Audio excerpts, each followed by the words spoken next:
All writers with an interest in their work that goes beyond the bread and butter level are aware of some kind of aim, something that they feel they are doing or trying to do. And this, I think, is, or at any rate should be, especially true of writers for the young. You, reading this, have formed your reading tastes, or had them formed for you. You have also done your growing up. Well, most of it. I suppose one never quite finishes until the day one dies. And you've become the sort of people, more or less, that you are going to be for the rest of your lives, allowing for the natural differences between, say, 18 and 80. At any rate, in writing for you, nobody has to feel responsibility for helping to form you or your tastes. But the reading child is liable to absorb ideas from books which may remain with him for the rest of his life, and even play some part in determining the kind of person that he is going to become. Along with most of my fellow writers, I am aware of the responsibilities of my job, and I do try to put over to the child reading any book of mine some kind of ethic, a set of values beyond the colour television, 2 cars in the garage variety. I keep well clear of the treasure hunt theme, with its undertones of something for nothing, which in one form or another does seem to rather dog children's literature. I try to show the reader that doing the right, kind, brave, honest thing doesn't have to result in any concrete reward, and that this doesn't matter. The reward lies in having done the right, kind, brave, honest thing, in having kept faith with one's own integrity, and probably in being given a more difficult thing to do next time. Another responsibility of the writer for children which I try my best to fulfil is simply to supply them with words. This may sound trivial and obvious, but the words a man's means not only of communicating, but of giving shape and manageability to his own thoughts and ideas. I have heard really tragic stories of children and young people failing in all-important exams or in interviews for jobs, not for any lack of intelligence, knowing perfectly well the answers to questions put to them, knowing what they wanted to say, but simply lacking the vocabulary with which to communicate in plain English. Since children learn their English from storybooks for pleasure as well as from lesson books in school, this is an appalling indictment of their reading matter, and one which we who write books for them must do something about. America has of late years begun the scientific production of books with graded vocabularies, 200 words, 400 words, and so on. You match the size of the vocabulary to the age of the child and it all sounds perfectly splendid. But this is to rob children of the beckoning splendour of words they do not yet understand. It matters remarkably little to a child that he does not understand a particular word. It's the flavour that counts. And possibly of all curiosity as to words later. This is the 8th deadly sin, and I don't care how scientific it is. My kind of book, the historical novel, is sometimes looked on as being an easy retreat from the complications and restrictions inherent in writing a modern story for the young. This is unfair. It is true that one has greater freedom in some ways. In Roman Britain or Norman England, a boy at 14 or 15 can play a man's part, which is unlikely in the modern world, and the writer can make use of situations which would be far-fetched or even impossible in the present day. There's a kind of safety barrier which makes it possible to deal with harsher realities than most children can take in their stride, if one were writing of people and events in their own world as they know it. The safety barrier is, I think, becoming less important, both to children themselves and to parents, teachers and librarians. But I don't believe that I could make my hero kill himself, as I did in The Mark of the Horse Lord, in a modern story set in everyday England. One might get away with it in a story set in a far-off and very different place, say New Guinea, but this would merely be to substitute distance of place and culture for distance of time as a safety barrier. This is all true, but greater freedom is not in itself a bad thing, and there are plenty of extra problems to set against it, beside the obvious ones of research and historical accuracy. There is the ever-present danger of spilling over into cloak and dagger. There is the necessity to keep the people from being engulfed in the trimmings. This can happen very easily, especially if the garnered results of a writer's research have not been properly digested before being used. Nothing is worse for a historical story than undigested fragments of historical background. There is the problem of making the people as real and individual as their modern counterparts, while at the same time not turning them into modern men and women in fancy dress. There is the problem too of the spoken word. Victorian writers, and even those of a somewhat later date, had no difficulty. They saw nothing ludicrous in, "Alas, fair youth, it grieves me to see thee in this plight. Would that I had the power to strike these fetters from thy tender limbs." Josephine Tay, whose death I shall never cease to lament, called this writing forsoothly. A slightly different variant is known in the trade as gadzukery. Nowadays this is out of fashion, and some writers go to the other extreme and make the people of classical Greece or medieval England speak modern colloquial English. This is perhaps nearer to the truth of the spirit, since the people in question would have spoken the modern colloquial tongue of their time and place. But personally I find it destroys the atmosphere when a young Norman knight says to his squire, "Shut up, Dickie, you're getting too big for your boots." Myself, I try for a middle course, avoiding both gadzukery and modern colloquialism, a frankly made-up form that has the right sound to it, as Kipling did also. I try to catch the rhythm of a tongue, the tune that it plays on the ear, Welsh or Gaelic as opposed to Anglo-Saxon, the sensible workmanlike language which one feels the Latin of the ordinary Roman citizen would have translated into. It is extraordinary what can be done by the changing or transposing of a single word, or using a perfectly usual one in a slightly unusual way. "I beg your pardon" changed into "I ask your pardon." But I would emphasise that this is not done by any set rule of thumb. I simply play it by ear as I go along.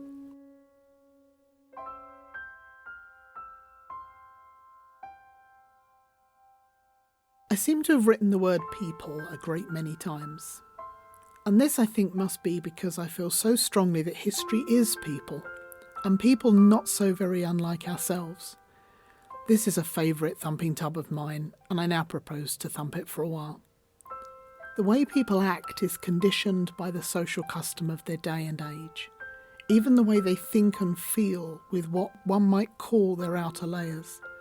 To take a very simple and obvious example, the men of the first Elizabethan age, and heaven knows they were a tough enough lot, cried easily and without shame in public. The rising generation of this second Elizabethan age are returning to much the same feeling, that one's emotions are not for hiding. But the men of my generation, my fathers and my grandfathers, were so conditioned in their extreme youth to the idea that men simply didn't, that by the time they were 15 or 16 they couldn't, even in private, except for such things as the death of a wife or child. But that's not to say that they feel or felt any less about things they would have cried about 400 years ago. I know there are two schools of thought about whether or not human nature actually changes, some maintaining that it does, some, me amongst them, that it doesn't.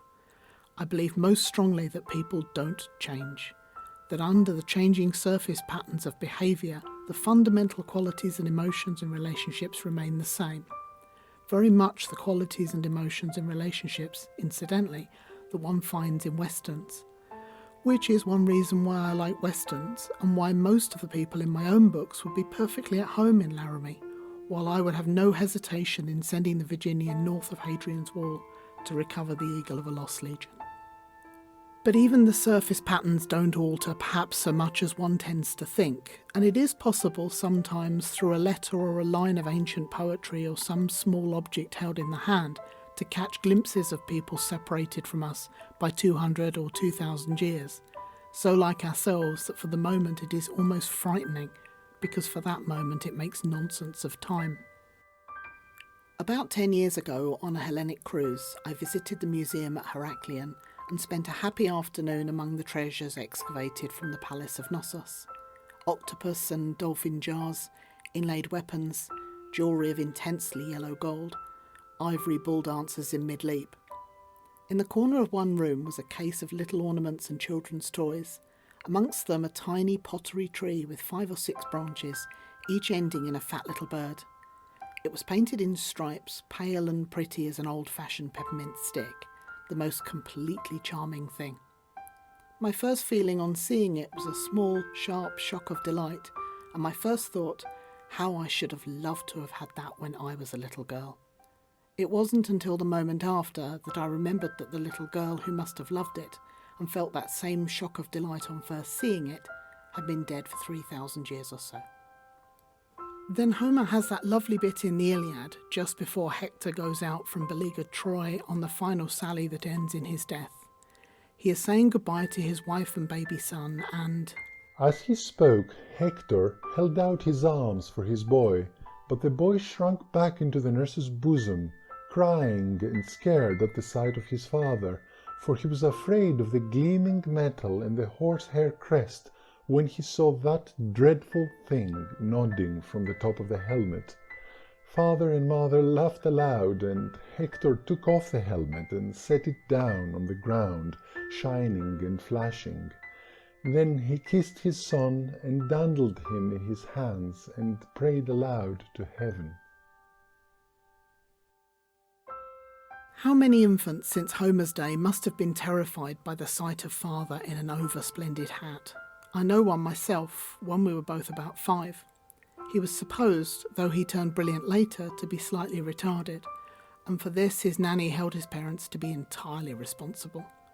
They'd taken him to see his grandfather, known throughout the Navy as Monkey Domville, for reasons which were painfully obvious, in full dress for some court function. And the poor child, who was quite used to his grandfather in the usual way, had taken one look at him under a gold-laced cocked hat, screamed wildly, and, according to Nanny, fallen in a fit and never been the same child since. There's another tiny story about Hector and his son which I like, that the boy's real name was Astyanax, but Hector called him Scamander after the river which ran through the plain of Troy. No reason is given for the father's choice of name, and one can only assume that Astyanax was a wet baby. The small family joke may be Homer's rather than Hector's, but it is still of respectable antiquity, and it's a joke that might quite easily have been made this morning.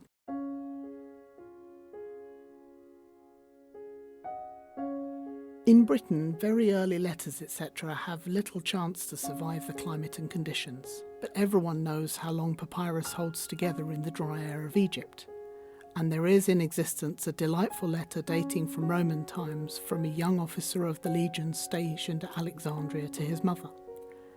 To this day it is generally to the mother rather than the father that a boy turns when he wants a bit extra. I hope that you are well as I am. Please send me 200 drachmae. I've bought a mule cart and Dada has taken all my money. So, dear mother, do please send me my month allowance. Valerius' mother sent him plenty of olive oil and a parcel of meat and 200 drachmae. Please, send me some money and don't leave me like this. My brother wrote to me, but he only sent me a pair of drawers. Please answer this letter quickly. Give my greeting to all at home. Your loving son. From medieval times onwards, of course, many English letters have survived. I cherish extracts from 3 in particular, one medieval, one dating from Tudor times, and one from the Civil War. The first is a lovely piece of husband coaxing written in 1443 when scarlet gowns were the height of fashion. On September 28th of that year, Margret Paston, wife of a country knight, wrote to her husband who was in London and suffering from a bad leg of some kind. I would ye were at home, if it were for your ease, and your sore might be as well looked to here, as it is where ye be now, liefer than a gown, though it were of scarlet. History doesn't record whether the good knight took the hint, but I hope so much that he did. The Tudor one is from Catherine Parr to Tom Seymour, Lord High Admiral of England. One tends to think of her as dull and middle-aged. In fact, she was a woman of great charm and intelligence, and she was only 36 when she died. She was married off to old men and widowed twice, and was already engaged, for the first time by her own choice, to Tom Seymour when Henry VIII cast his eye on her. And after his death, she went to her own house in Chelsea, and Tom came courting her again. They were married, and when their child was born, she died. The recent TV serial The 6 Wives of Henry VIII did less justice to her relationship with Seymour, suggesting that after the king's death she had no longer any wish to marry him and was forced into it for reasons of state. Reasons of state there were for the marriage, and entanglements with Princess Elizabeth too. But whatever the Lord Admiral's feelings for the ex-Queen, my own guess is that he was one of those men capable of being genuinely in love with two different women at the same time. Her letters to him, written from Chelsea in the months before their wedding, are the letters of a woman serenely and very happily in love. I would not have you think that this, mine honest goodwill towards you, proceeds from any sudden passion. For as truly as God is God, my mind was fully bent the other time I was free, to marry you before any man I know.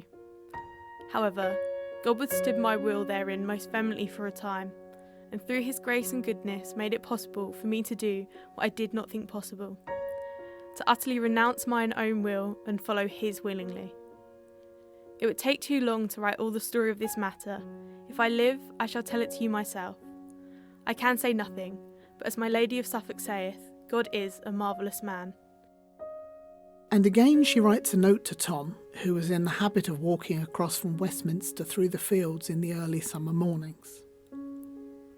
I pray you, let me have knowledge overnight at hour you will come, that your portress may wait at the gate to the fields for you. Last of all, the Civil War letter.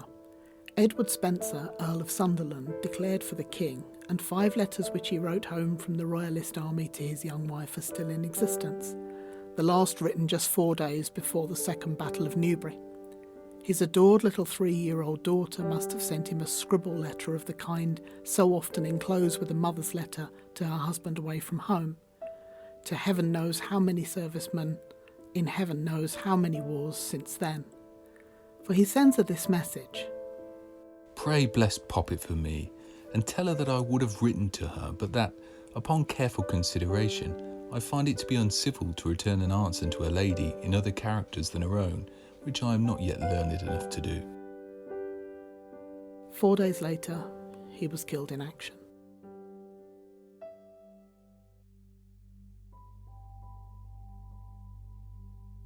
Forgive me if I have meandered too long among my favourite bits and pieces, thumping my favourite tub. It is important to me, all this, because history is people, and I try to teach history. The man's eye view of history, not the God's eye view.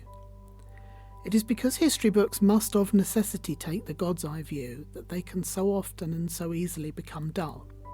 That, and because they so often break it up into set, static pictures, each, as it were, separately framed, often by the reigns of succeeding monarchs, instead of treating it as a living and continuous process of which we are a part, and of which our descendants, supposing that we haven't blown the planet up, will be a part also. I feel it to be enormously important that the young should be given this sense of continuity, that they should be given the feeling of their roots behind them. To know and really understand something of where one came from helps one to understand and cope better with where one is now, and where one is going to.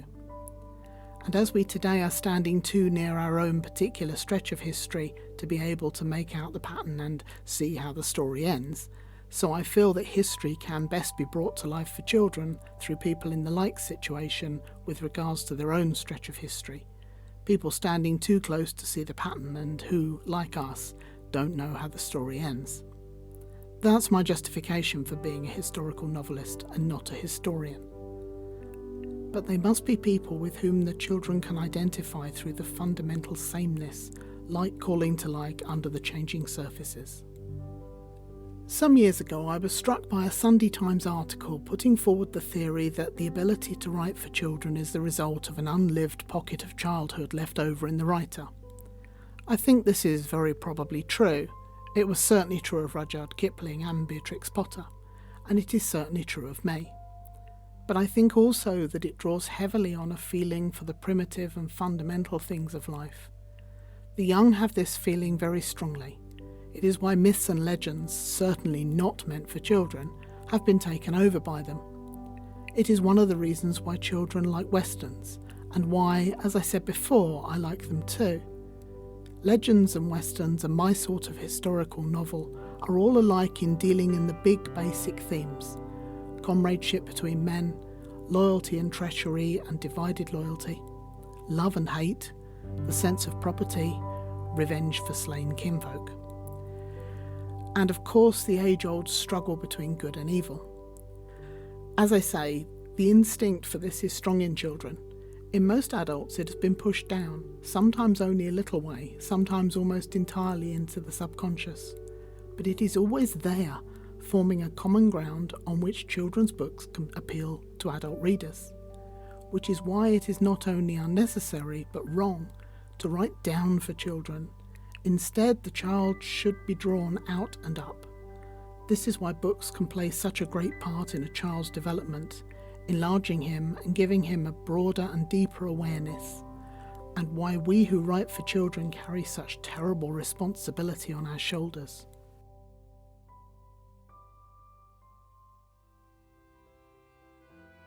So, I've said what I wanted to say. I hope it makes sense to you. It is all true, but in case you think it all sounds too earnest and didactic, I will add one thing more. That basically, fundamentally, and at the beginning of all things, I merely find or am found by a story which I want to tell, which seems to me worth telling, and above all, which I want to hear, and tell it to the best of my ability.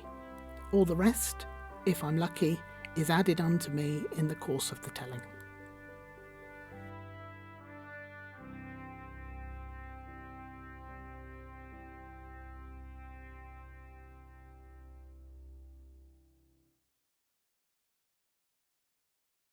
Thanks for listening to this reading of Rosemary Sutcliff's essay, History is People. The essay was originally distributed at a conference for the Children's Literature and Education Journal, which took place in Exeter in 1971, and was later reprinted in the 1973 anthology, Children and Literature, Views and Reviews, edited by Virginia Haviland, which is where this reading is taken from. It's an interesting essay, as it provides not only an insight into how Sutcliffe viewed her responsibilities as a children's author, but it also sees her discuss her belief that human nature remains essentially consistent and relatable throughout history, and to illustrate this, she draws on a range of texts ranging in date from the Homeric Age to the English Civil War. Now, it seemed to me a bit of a waste that this essay was tucked away in an edited volume, with many of those who have read and been inspired by Sutcliffe's works probably unaware of its existence. Many of you listening have probably heard the audio documentary that I put together about Sutcliffe's Roman Britain stories, and it was particularly frustrating for me to discover this essay just shortly after I published the documentary. And in some respects, this recording is me making up for missing out on what I think is an important, if perhaps not well known, publication that raises not only interesting questions about how one approaches historical fiction, but also a glimpse into the mind of Sutcliffe and how she conceptualized certain aspects of history. Of course, it's important to remember that this essay is a product of its time. There are some words which, although not intended to be offensive, will probably raise eyebrows amongst readers and listeners today. For example, retarded is a word that we now avoid, and, regardless of whatever your reasons for doing so, giving someone the nickname monkey is no longer acceptable. As a quick aside to that, actually, from what I can work out, the family that Sutcliffe is referring to in both these instances is that of the Admiral Compton Donville, although I can't find anything to indicate the, and I quote, reasons that were painfully obvious for his nickname monkey. Anyway, it's worth noting that these are instances of Sutcliffe describing the views of others, and in any case, I think it's better to not edit out such parts and just present the text as it is. Likewise, Sutcliffe's positive description of Thomas Seymour might take some by surprise, given that he seems to have been a thoroughly unpleasant man. In fact, Sutcliffe's suggestion that Seymour was a man capable of loving two women at the same time has shades of the autobiographical about it, for, as she recounted in her memoirs, she had herself fallen in love with a polygamist when she was younger. But, some awkward moments aside, what shines through in this essay is how Sutcliffe had a capacity for understanding human nature, which then manifested itself in her stories, and which in turn provides one of the reasons as to why these stories became, and continue to be, so popular not only amongst children, but adults as well. So once again, thanks for tuning in.